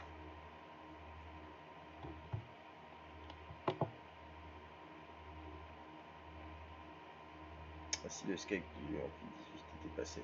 Alors, là, de toute évidence, il y a une erreur dans l'énoncé. Il faut le dire. Il y a effectivement une erreur dans l'énoncé. Le statut en Q18 est dépassé. Il n'y a rien en Q18. Donc, forcément, ou enfin, si, en Q18, c'est pas qu'il n'y a rien, c'est qu'il y a des noms de régions. Donc, on n'aura jamais le statut dépassé dans cette colonne-là. Le statut dépassé se trouve en W18. Donc, dans l'onglet Région, calculer la somme des dépassements. Si, dans l'onglet Histo, le statut en W18 correspond à dépasser, si en plus de ça, dans la colonne Région de l'onglet Histo, correspond au nom de la région qui est indiquée dans l'onglet Région, donc ici, et ça, et le C, c'est une autre question. Le classement s'effectue automatiquement. Ça, on ne peut pas le faire dans une seule action. Il faut le faire en deux actions. Donc, en fait, on a 25A, 25B, et le C est en réalité la question 26. C'est complètement séparé, parce que ça ne peut pas se faire ensemble. Dans l'onglet Région, donc calculer la somme des dépassements en fonction de deux critères. Critère 1, c'est correspondant à la région qui est indiquée ici. Et le critère 2, c'est si ça correspond à un dépassement. Alors, pour faire des sommes, on connaît la formule, égale somme.si. On ouvre la parenthèse. Alors, Pardon, SOMSI, il y en a un autre qu'il faut utiliser ici, parce que SOMSI, pour rappel, ça ne prend en compte qu'un seul critère. Ici, on a besoin de deux critères de sélection, c'est dépasser et le nom de la région. On va donc prendre ici la deuxième option qui est proposée par Excel, SOMSI.ans, qui permet de faire un SOMSI avec plusieurs conditions. Il nous demande d'indiquer quelle est la plage qu'il faut additionner. La plage qu'il faut additionner, ce sont les dépassements. On retourne dans Histocampagne. Les dépassements se trouvent ici. On sélectionne l'ensemble de la colonne. Point virgule pour passer au critère suivant. Ensuite, il nous demande quelle est la plage qui contient notre critère numéro 1. Notre critère numéro 1, c'était s'il y avait un dépassement qui est contenu dans cette colonne-là. Donc on sélectionne cette colonne-là, point virgule, et on indique maintenant le critère en question. Le critère en question, entre guillemets, c'est dépasser. Je ferme les guillemets. Point virgule pour passer au critère suivant. La plage maintenant qui contient les critères, le deuxième critère, c'était la région. Elle se trouve ici, la région. Je sélectionne l'ensemble de la colonne, point virgule. Les critères, le critère de sélection. Le critère de sélection, il demandait dans l'énoncé que le critère de sélection se trouvait dans l'onglet région. Le critère de sélection, c'est la région qui est indiquée ici. Donc on va sélectionner ici notre critère numéro 2. Et normalement, on a fini la formule, on valide. On vérifie et on voit que Auvergne-Rhône-Alpes n'avait pas de dépassement de budget. Bourgogne-Franche-Comté n'avait pas de dépassement de budget. La Bretagne avait effectivement un dépassement de budget de 29. Les Hauts-de-France avaient un dépassement de budget de 627. L'Île-de-France avait un dépassement de budget. Bref, on va aller vérifier ça dans Histocampagne à la main pour être sûr qu'on n'a pas fait d'erreur. Et pour le faire, quoi de mieux que les filtres. On va d'abord commencer par filtrer les dépassés. On va dans Statut, on enlève les cadres et on laisse dépasser. Hauts-de-France, 627. Je vais cette fois-ci filtrer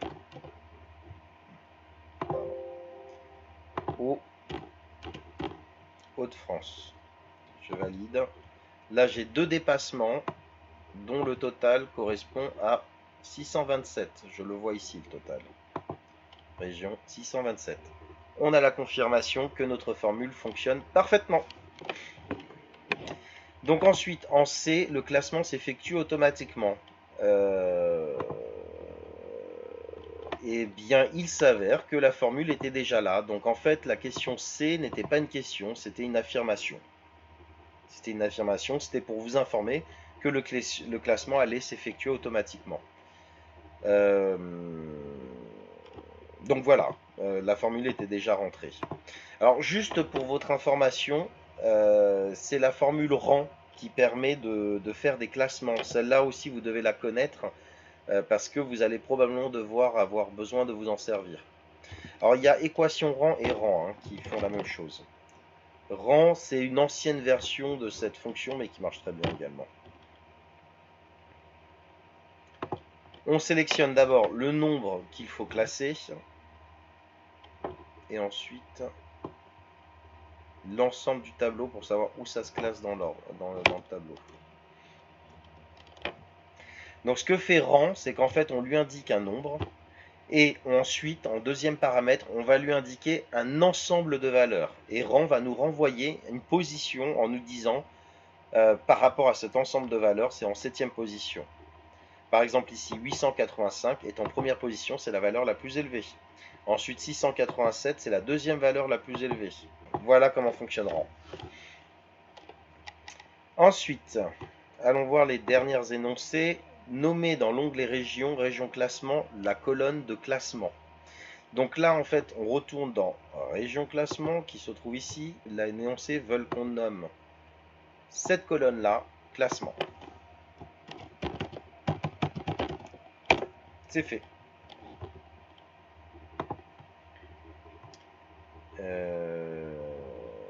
Ah oui, d'ailleurs, je me suis trompé de nom, c'était région classe.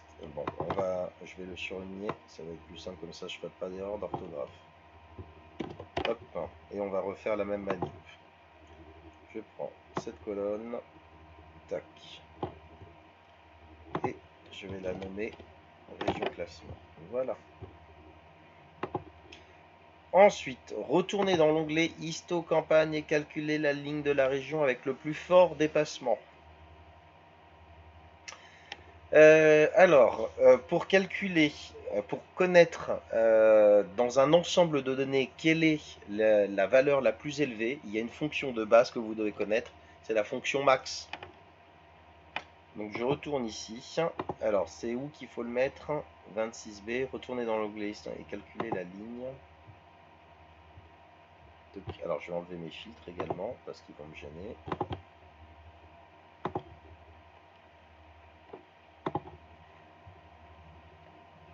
Et la question 26, elle est là. Donc c'est ici qu'il faut indiquer ligne du plus fort. Ah, attendez. J'ai peut-être mal lu. Ah, calculer la ligne de la région. Alors, attention, c'est très subtil. Effectivement, max va nous renvoyer la valeur la plus élevée. Mais ce qui est demandé ici, c'est pas la valeur la plus élevée. On veut connaître le numéro de la ligne qui contient la valeur la plus élevée. Et ça, c'est un peu plus épineux. En fait, pour connaître un numéro de ligne, il va falloir utiliser une autre fonction que vous devez connaître par cœur aussi, qui s'appelle équive. Équive, en fonction d'une référence, va renvoyer le numéro de ligne qui correspond à cette référence. Par exemple, supposons que ici, je veux connaître le numéro de ligne de Bretagne. Je vais taper équive, valeur cherchée, Bretagne, point virgule, quel est le tableau où je souhaite faire ma recherche. Le tableau est là.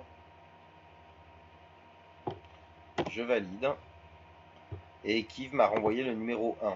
Le numéro 1 parce que Bretagne est la première ligne du tableau que je lui ai indiqué. Je lui ai indiqué un tableau qui commence à la ligne 18 en fait. Donc même si le tableau commence à la ligne 18, c'est la première ligne de mon tableau. Alors là, il va falloir faire preuve d'astuce. On va falloir combiner deux fonctions en une.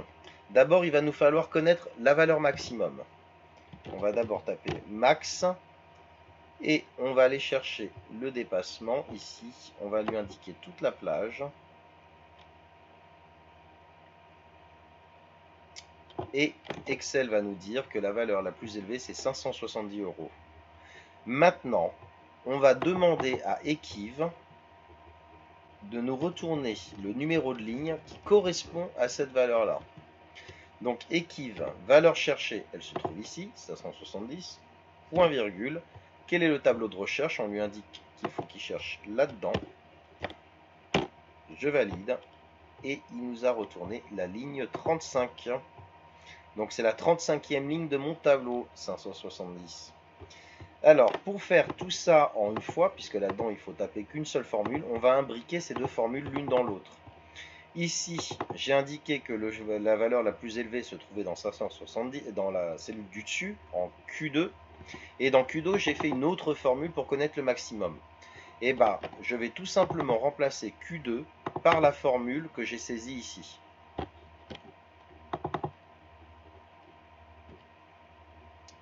Donc, on va refaire ici la formule. Je vais faire égal équive. J'ouvre la parenthèse. La valeur cherchée, c'est max. Max de la colonne de dépassement. Je ferme la parenthèse. Point virgule. Et je lui indique de faire la recherche dans cette même colonne là. C'est un petit ouvrante ou fermante. Qu'est-ce qu'il me manque?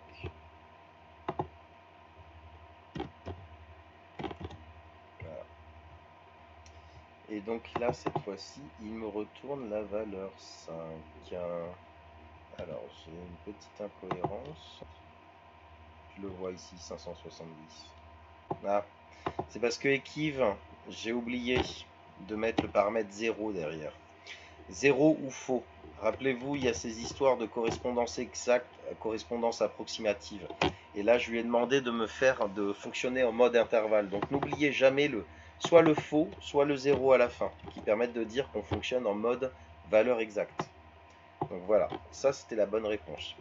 Quand on a du mal à faire des formules imbriquées, n'hésitez pas à les découper comme je viens de le faire, en deux cellules différentes. D'abord, on va calculer le maximum.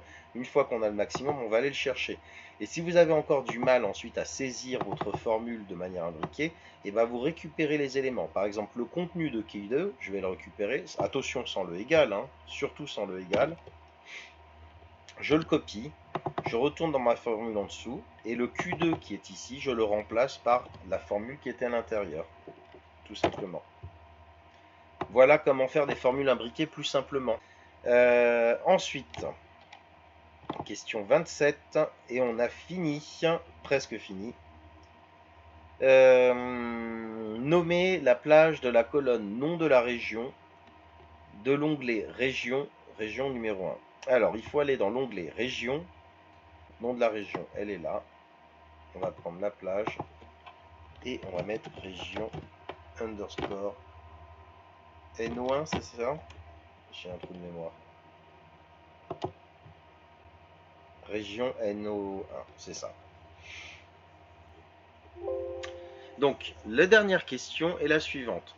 Retournez dans l'onglet Histocampagne et calculez le nom de la région classée numéro 1. Donc, ce que demande l'énoncé, c'est dans Histocampagne qu'on puisse indiquer ici, dans O4, le nom de la région qui est classée numéro 1. Donc, si on comprend comment fonctionnent les fonctions de recherche, on va aller faire une recherche dans l'onglet région, on va aller chercher dans la colonne D le chiffre qui correspond au classement numéro 1, et on va demander à rapatrier ici la colonne qui contient le nom de la région. On pourrait utiliser recherche V, seulement je vais avoir un petit problème avec recherche V.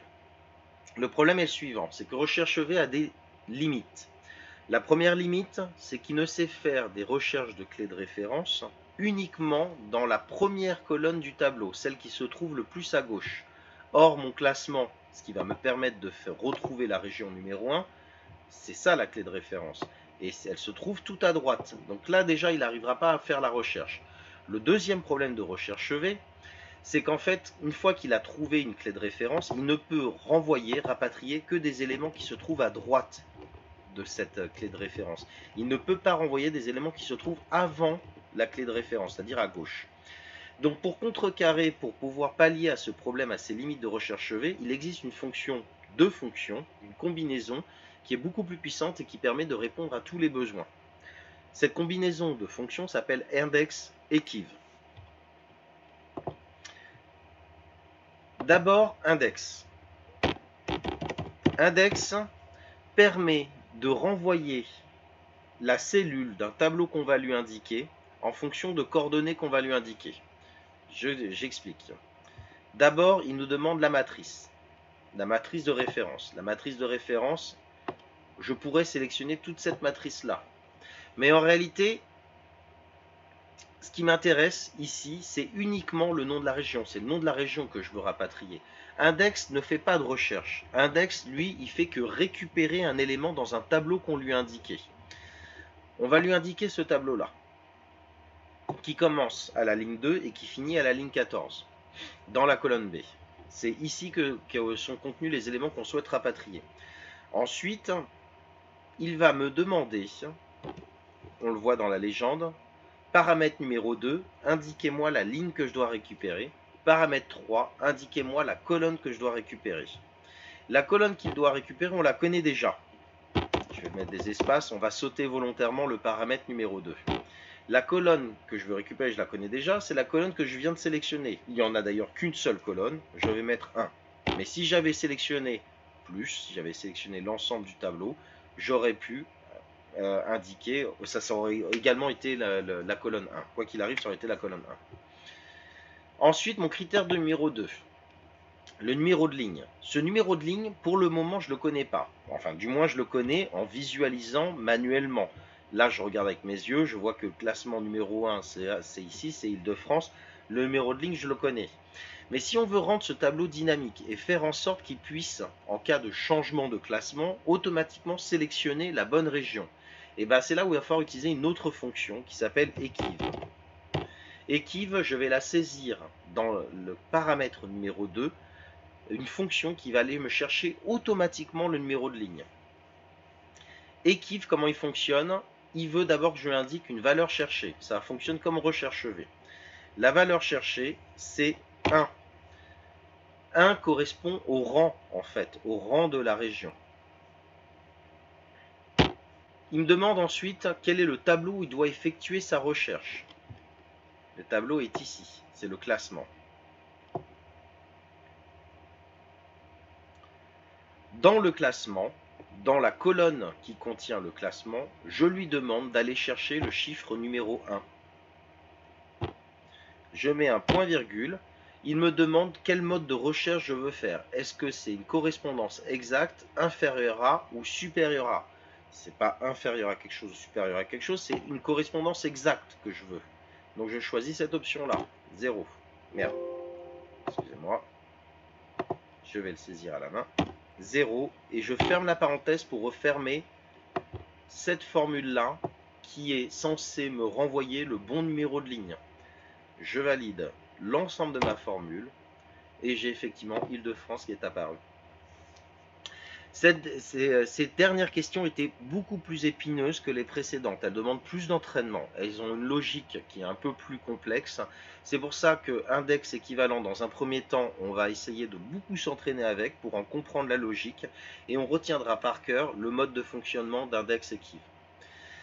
On a fait le tour de l'ensemble des questions. J'ai essayé de vous donner des explications autant que faire se peut le plus clair possible.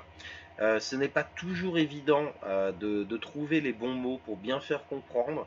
C'est pour ça que maintenant que vous avez pris connaissance de l'ensemble de ces questions, je vous invite à vous entraîner sur ce tableau et à essayer de le refaire intégralement seul. Et si après cela vous avez encore des questions et des interrogations, des points d'incompréhension, alors n'hésitez pas à m'écrire, voire à me contacter directement via Teams si vous l'utilisez ou via Zoom. On pourra aussi également, si certains d'entre vous ont la disponibilité, la possibilité de se regrouper en soirée, on pourra essayer de faire un cours supplémentaire, un cours du soir, pour compléter les carences que vous pourriez avoir. J'espère qu'on pourra avoir une autre séance ensemble. Néanmoins, je ne suis pas certain que votre planning va le permettre. Et c'est pour ça que je vous propose cette possibilité de faire sous forme de cours du soir pour vous entraîner et vous donner toutes les billes qui vous permettront d'obtenir la meilleure note possible à ce partiel. J'espère que ces explications vous auront apporté des éclaircissements et je vous souhaite à tous de bonnes révisions.